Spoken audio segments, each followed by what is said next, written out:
I think maybe I don't understand affinity all the way. Is affinity just its attraction basically for the protein? Does it have anything to do with its ability to let it go, or is that just like... That deals with turnover rate.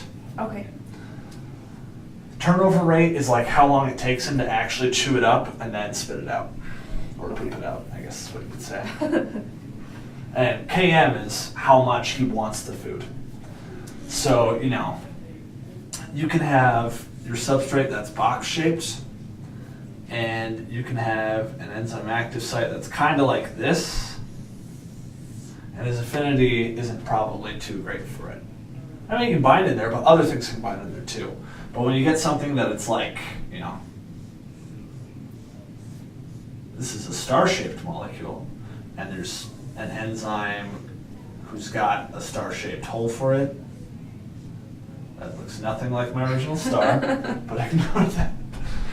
He will be really drawn to that because it's very specific for him. He'll want to interact with it because then it'll allow water to interact with itself. That deals with entropy and stuff. So. Okay. So does that make sense for, you get what Vmax is and Km is? Do you have any questions about those? No, I think I didn't understand the difference between affinity and turnover rate. Or maybe I just didn't know what turnover rate was. Yeah, turnover rate is just how fast you can do the work. Okay. You can do that with like workers in a factory. It's like when you got a conveyor belt. We're going all the way with this conveyor belt. One of my friends got his arm pulled into a conveyor belt yesterday, by the way. Almost ripped his arm off. Yeah. So he's in the hospital. So on a conveyor belt, you got your stuff that's moving along here, and you have your workers, and this isn't to deal with KM. This isn't with affinity. But your workers, once they get a hold of something, you know, they got to assemble it, right? So they're sitting here, and they got their little table, and they're picking up pieces, and they're assembling them into, you know, a truck or a car. It'll be a truck. Forgot the windows, the doors, and the hood ornament. Okay. You should have lights on top because it is Idaho. But, you know, how fast can they actually put that toy truck together and get it out? That's turnover rate. Okay. And you can think of it, it's just like that. It's like, oh, what's this employee's turnover rate? How fast do they get it and then turn it into the truck? So are they like completely disconnected? So if an enzyme has a high affinity for something, that's just going to say how fast it can attract it, but it's not, even though it has a high affinity, that has nothing to do with how fast it's going to let it go. Affinity can affect that. So let me find turnover rate in here.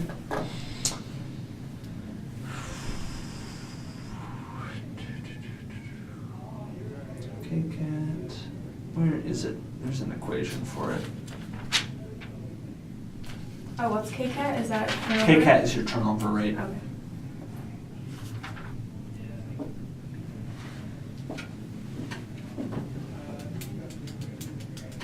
Why can't I find it? So if okay, let's see.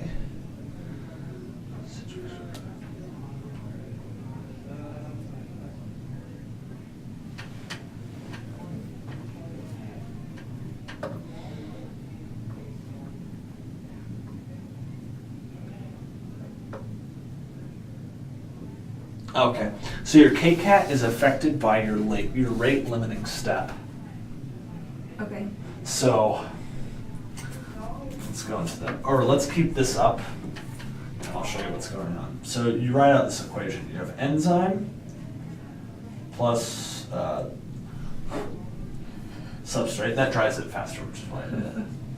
That's just funny. Then you have enzyme substrate, and then you have enzyme product. I think that's, oh yeah, why did I? Then you have enzyme plus product. Okay, and that's found on page 198.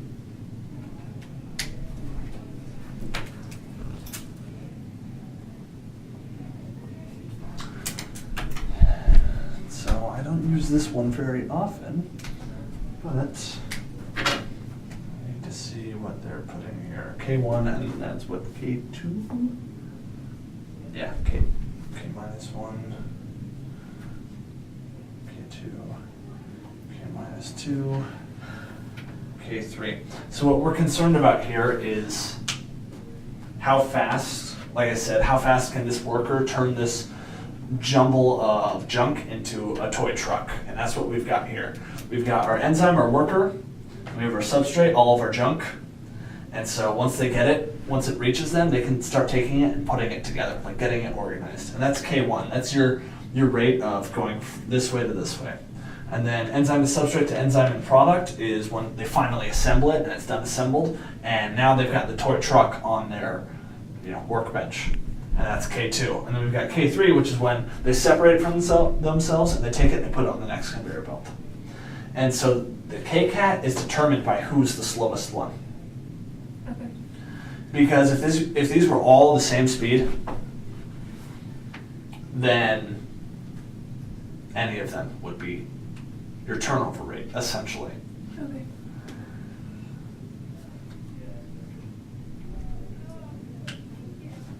Now, an enzyme works a little bit differently because an enzyme can actually take the product all the way back, which is what's interesting about enzymes. A worker won't do that, but you can actually be able to form from enzyme plus substrate to the enzyme substrate complex kind of slow, and then this actually may flow that way really quickly. And so that's a problem in enzymes. But you probably won't run across that too much. He'll come up with some examples like that in class and talk about it, cover it a little bit, but you may get a test question like 1, but it's just the fact that like if you got a really high K1, K minus 1 and a really low K1, how likely is it to get to the product? It's not very likely. It's not a very good enzyme, which means it probably goes this way in all reality. So what I was going to say is to go back to this story with the worker. I didn't draw a worker. They're very happy with their life when they have awkward eyes. They're working really fast. It's like, let's say that they can take it, put it together super fast. In like 2 seconds, they can do this whole thing. But then for some reason, they've got a bad back and it takes them 30 seconds to put it onto the next conveyor belt. Just to go, set it over. It's like, what is really affecting their turnover rate the most? This guy. So that's KCAT for you. Is KCAT always going to be?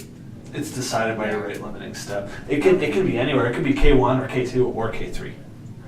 It may take, a day to do this, just to get all the pieces together. But then it may take them 5 seconds and half a second to do that. Okay. Every enzyme's different.